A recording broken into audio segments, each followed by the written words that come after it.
আসসালামু আলাইকুম। আশা করি সকলে ভালো আছেন। আমি মাহবুব রাফি ফ্রম ঘরে বসে সার্ভে। তো আজকে আমরা ইউএসএ সার্ভে নিয়ে যে বেসিক জিনিসগুলা জানা উচিত, যারা নতুন জয়েন করতে যাচ্ছে তাদের মনে যে কমন কোয়েশ্চেন গুলা থাকে আমরা সেগুলা নিয়ে আলোচনা করব। আপনার যেকোনো ইনকোয়ারি ক্লিয়ার হয়ে যাবেন ইনশাআল্লাহ। তো নরমালি যারা নতুন জয়েন করতে চায় বা ঘরে বসে আর্নিং করতে চায়, ইউএসএ সার্ভে সম্পর্কে শুনেছে, তো তাদের নরমালি বেসিক কোয়েশ্চেন গুলা যেগুলা থাকে যে সার্ভেটা আসলে কি? এটা করে কিভাবে? আর্নিং কিরকম হয়? সময় কিরকম দেওয়া লাগে এই কাজে? আমার কি কোয়ালিফিকেশন লাগবে এই কাজ করতে? আর আমি কিভাবে শুরু করতে পারি? নরমালি এই কোয়েশ্চেনগুলাই থাকে তাদের। তো আমরা স্টেপ বাই স্টেপ এই কোয়েশ্চেনগুলা ক্লিয়ার করব। এখন সার্ভে হচ্ছে ইউএসএ সার্ভে বা সার্ভে যাই বলেন, এই সার্ভে হচ্ছে মোটামুটি আপনার কোনো একটা প্রোডাক্ট সম্পর্কে আপনার মতামত দেওয়া, আপনার রিভিউ দেওয়া। আপনি ওই প্রোডাক্ট সম্পর্কে কি জানেন? আপনি ওই প্রোডাক্ট সম্পর্কে আপনি ওই প্রোডাক্টটা ব্যবহার করে আপনার কিরকম অনুভূতি, আপনার কিরকম এক্সপেরিয়েন্স সেটা শেয়ার করাটাই হচ্ছে মূলত সার্ভে। আপনি স্ক্রিনে দেখতে পাচ্ছেন যেটা এটাও একটা সার্ভেই চলতেছে। আমি করতেছিলাম, ওটা রেকর্ড করে আমি এড করে দিচ্ছি এই ভিডিওতে। এরকমই এখন হচ্ছে সার্ভে করাটা খুব টাফ কিছু না যদি আপনার কোয়ালিফিকেশন গুলো থাকে। আমরা ভিডিও পরবর্তী পর্যায়ে সেটা নিয়ে আলোচনা করব। এখন how to do survey, survey কিভাবে করে? সার্ভে করার জন্য আপনার তেমন বেশি কিছু লাগে না। ইউএসএ সার্ভে করতে হলে আপনার কিছু টুলসের প্রয়োজন হয়। সেই টুলসগুলো এজন্য লাগে যে মানে সার্ভিস যে সাইটগুলা, এই সাইটগুলা বাংলাদেশ থেকে সরাসরি অ্যাক্সেস করা যায় না। ওটার জন্য আপনাকে হয়তো আইপি নয়তো ভিপিএস কোনো একটা টুলস ইউজ করে কোনো একটা মাধ্যমে ওই সাইটগুলোর অ্যাক্সেস নিতে হয়। তো আমরা নরমালি সবসময় ভিপিএস প্রেফার করি, কারণ আইপিতে অনেক প্রকারের হ্যাসেল পোহাইতে হয়। ভিপিএসে কোনো হ্যাসেল নাই, শান্তিতে বসে আরামসে কাজ করো আর উইথড্র দাও ডেইলি। এটাই। তো এই জিনিসগুলো আপনি কাজ শুরু করলে ক্লিয়ার হয়ে যাবেন। যেটা মেইন ফ্যাক্ট সেটা হচ্ছে আর্নিং কিরকম হয়? সবথেকে বড় কোয়েশ্চেন এটা। এখন আর্নিং কিন্তু আপনার কোয়ালিফিকেশন এর সাথে সরাসরি কানেক্টেড। সো আমরা আগে কোয়ালিফিকেশন নিয়ে কথা বলি, আপনার আর্নিং নিয়ে পরে কথা বলি। কোয়ালিফিকেশন এর মধ্যে আপনার কয়েকটা জিনিস লাগে, যেরকম ১ম হচ্ছে আপনার ইংরেজিতে রিডিং স্কিলটা ভালো হইতে হবে। আমি মেনশন করতেছি reading skill, not speaking skill, not listening skill. আপনি ইংরেজি বলতে পারেন কিনা ডাজন্ট ম্যাটার। ইংরেজি কিরকম শুনে বুঝতে পারেন কিনা ডাজন্ট ম্যাটার। বাট আপনি ইংরেজি পড়ে বুঝতে পারেন, এটা ফ্যাক্ট, এটাই ম্যাটার। এটা যদি ভালো হয় আপনার, তাহলে আপনি সার্ভে করতে পারবেন। এখন আমরা Facebook, Instagram, WhatsApp এগুলো চালাইতে সবাই ইংরেজি রিডিং স্কিল মোটামুটি এমনিতেই ভালো। তো সেকেন্ড হচ্ছে তাকে ডেইলি একটা ডিসেন্ট অ্যামাউন্ট অফ টাইম দিতে হবে। যদি প্রফেশনাল ভাবে করতে চান, এটা কিন্তু পার্মানেন্ট কাজ। আলহামদুলিল্লাহ এটা অনেক বছর ধরে চলতেছে। যদি প্রফেশনাল ভাবে করতে চান, আপনাকে ডেইলি ৬ থেকে ৮ ঘন্টা যদি সময় দিতে পারেন, তাহলে বেস্ট। সবথেকে বেস্ট বলা হয় এটা। আর পাশাপাশি আপনার যেটা লাগবে সেটা হচ্ছে রিডিং স্কিলের পাশাপাশি, সময়ের পাশাপাশি আপনার একটা ভালো স্টেবল ইন্টারনেট কানেকশন থাকতে হবে। সেটা এমবি হোক, ওয়াইফাই হোক, আপনি ইন্টারনেট যেন স্পিড ভালো হয় সেটা লাগবে। আর পিসি বা ফোন বা ল্যাপটপ যেটাই চালান, ওটা যেন মোটামুটি ভালো কোয়ালিটির হয়। ডিসেন্ট একটা এভারেজ কোয়ালিটির হইলেও হবে, বাট একদমই চলে না ওইরকম টাইপের হইলে হবে না। মোটামুটি আশা করি ক্লিয়ার। এই কোয়ালিফিকেশনগুলো যদি থাকে, এই জিনিসগুলো যদি আপনার কাছে থাকে, তাহলে আপনি অবশ্যই সার্ভে করতে পারবেন। সময় কেমন দেওয়া লাগে সেটাও আশা করি ক্লিয়ার হয়ে গেছেন। তবে সেই বিষয়ে আমি আরেকটু বিস্তারিত আলোচনা করব। আর্নিং এর সাথে যেহেতু এটা সরাসরি কানেক্টেড। দেখেন, মোটামুটি আপনার সার্ভে থেকে ডেইলি যদি আপনি ৫০০ থেকে ৳১,০০০ আর্নিং করতে চান, ৳৫০০ ধরলাম। ৳৫০০ আর্নিং করতে আপনার এভারেজ সময় লাগবে ২ থেকে ২.৫ ঘন্টা। আমি যেই কোয়ালিফিকেশন গুলোর কথা বলেছি, রিডিং স্কিল ভালো হইলে, ইন্টারনেট ভালো হইলে, আপনার হাতের স্পিড ভালো হইলে, ভালো একটা ফোন বা পিসি থাকলে, এভারেজ কোয়ালিটি হইলেও চলে। যদি থাকে, তাহলে আপনি মান্থলি ডেইলি ২-২.৫ ঘন্টা সময় দিয়ে $৫ করতে পারবেন। তো আমরা বাড়াই ধরবো। চলেন আমরা ধরে নিলাম ৩ ঘন্টা। ৩ ঘন্টায় আপনি $৫ বা ৳৫০০ মিনিমাম আর্ন করতে পারবেন। তো আপনি যদি এটা প্রফেশনালি করেন, তাইলে ৬ ঘন্টা সময় দিলে আপনি মোটামুটি ৳১,০০০ মতো আর্নিং করে ফেলতেছেন। এটার পাশাপাশি ১,০০০ থেকেও বেশি হয়। আমরা একদম মিনিমাম এভারেজ অ্যামাউন্ট ধরে হিসাব করতেছি। এখন আপনি কিন্তু চাইলে ডেইলি, অনেকে আমার টিমেরই $20, $30 পর্যন্ত আর্নিং করে। $15, $20, $25, ইভেন $30 পর্যন্ত আর্নিং করে। সেটা কিভাবে করে? ওদের হাতের স্পিড অনেক ভালো, স্টেবল ইন্টারনেট থাকার কারণে ওরা ৬ ঘন্টা ৭ ঘন্টা সময় দেয় বা ৮ ঘন্টা সময় দেয়, কিন্তু ওদের আর্নিংটা হচ্ছে $20, $25। ওরা ১-১.৫ ঘন্টার মধ্যেই $৫ করে ফেলে। এত টাফ কিছু না আরকি।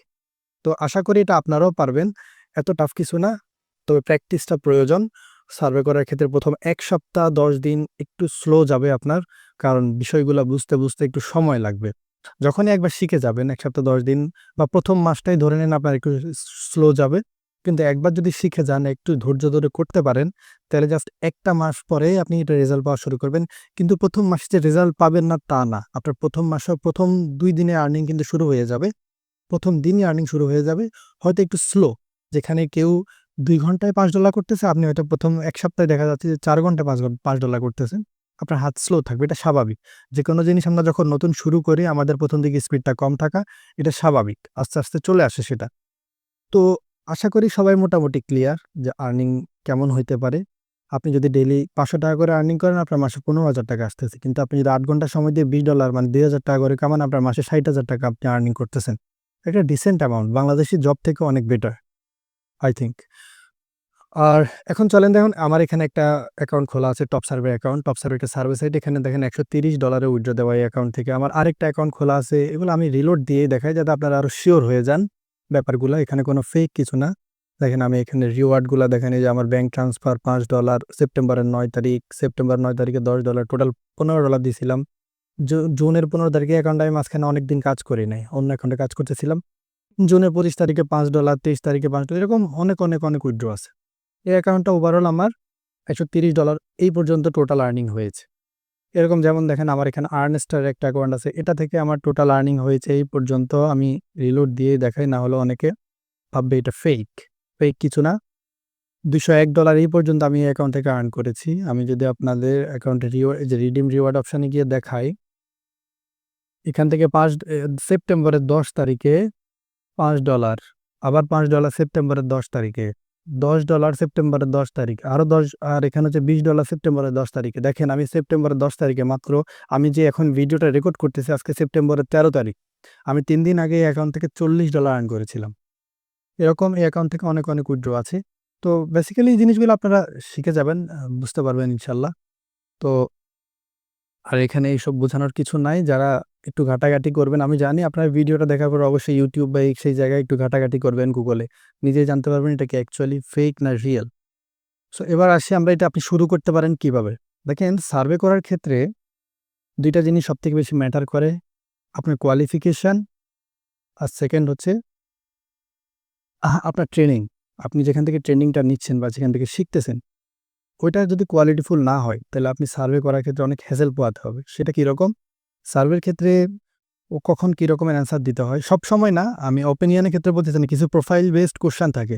এটা আপনি সার্ভে শুরু করলে বুঝবেন। ওই সময় কিরকম অ্যান্সার দিতে হয়, কি কোয়ালিটি, কোইরকম অ্যান্সার দিলে সার্ভেতে বেশি আপনি স্ক্রিন আউট কম খাবেন, মানে সার্ভে থেকে বের করে দিবে কম, বেশি সার্ভে আপনার কমপ্লিট হবে। এই জিনিসগুলা কখন সার্ভে করা উচিত, কিভাবে করা উচিত, কত ডলারের সার্ভেগুলা বেশি ধরা উচিত, ইভেন কিভাবে টাইম ম্যানেজমেন্ট করবেন, কিভাবে মানি ম্যানেজমেন্ট করবেন, এই জিনিসগুলো কিন্তু খুবই ইম্পর্টেন্ট। সো এই জিনিসগুলা লার্নিং, টিচিং, যে আপনাকে ভালোভাবে টিচ করতে পারবে, আপনি যার থেকে ভালোভাবে শিখতে পারবেন, সেইখানে আপনার যাওয়া উচিত। যেই কমিউনিটি ট্রাস্টেড, যেই কমিউনিটি, আপনার একজন মেন্টর লাগবে। হয়তো শিখার ক্ষেত্রে এত মেন্টর না লাগলেও ওভারঅল আপনার জার্নিটাতে একটা টিমের সাথে যদি আপনি অ্যাড থাকেন, একটা টিমের যদি সদস্য হন, ওই ক্ষেত্রে বেনিফিটটা আপনারই হবে সবথেকে বেশি। নতুন জিনিস শিখতে পারবেন। কারণ সার্ভের ক্ষেত্রে দেখা যায় অনেক কিছু নতুন আসতে থাকে প্রতিনিয়ত। নতুন একটা সার্ভে এসেছে বা নতুন একটা ট্রিক্স এসেছে। সবকিছুই যখন টিমে থাকবেন এটা ইজিলি আপনি হাতের কাছে পেয়ে যাবেন, শিখে যাবেন। সো এটা অনেক ইম্পোর্টেন্ট আর ট্রাস্টেড হওয়ার কারণে আবার এখানে আপনার উইথড্রয়াল এর যে ব্যাপারটা, আপনার টাকাটা ব্যাংকে বা বিকাশে উইথড্র নিতে পারবেন। তো এই ক্ষেত্রে আপনি যার মাধ্যমে নিচ্ছেন সে যদি ট্রাস্টেড না হয়, তাহলে আপনার সমস্যা ভোগাতে হবে বা স্ক্যামের শিকার হতে পারেন। তো এই জিনিসগুলো অনেক ইম্পোর্টেন্ট। আশা করি সবাই বুঝতে পারছেন। তো আপনি যেখানেই কাজ করেন না কেন, ওদেরকে একটু রিচেক করে নিবেন। ওদের হিস্ট্রি কেমন, ব্যাকগ্রাউন্ড কিরকম, ওদের টিম মেম্বাররা কতজন কাজ করতেছে, ওদের রিভিউটা কিরকম, এগুলো দেখে শুনে কাজ শুরু করবেন। আশা করি তাহলে আর প্যারা হবে না। আর আমাদের সাথে কাজ করতে চাইলে আমাদের ডেসক্রিপশনে সবকিছু ডিটেইলস দেওয়া আছে। আপনারা যোগাযোগ করতে পারেন। ইনশাআল্লাহ আপনাদের কোনো হতাশায় পড়তে হবে না। এতটুকুই। তো আশা করি সবাই ক্লিয়ার। সার্ভে সম্পর্কে আর তেমন কোনো কনফিউশন থাকবে না। যদি থাকে আমাদের সাথে কনট্যাক্ট করতে পারেন, কমেন্ট করতে পারেন। ইনশাআল্লাহ রেসপন্স পাবেন। ইনশাআল্লাহ।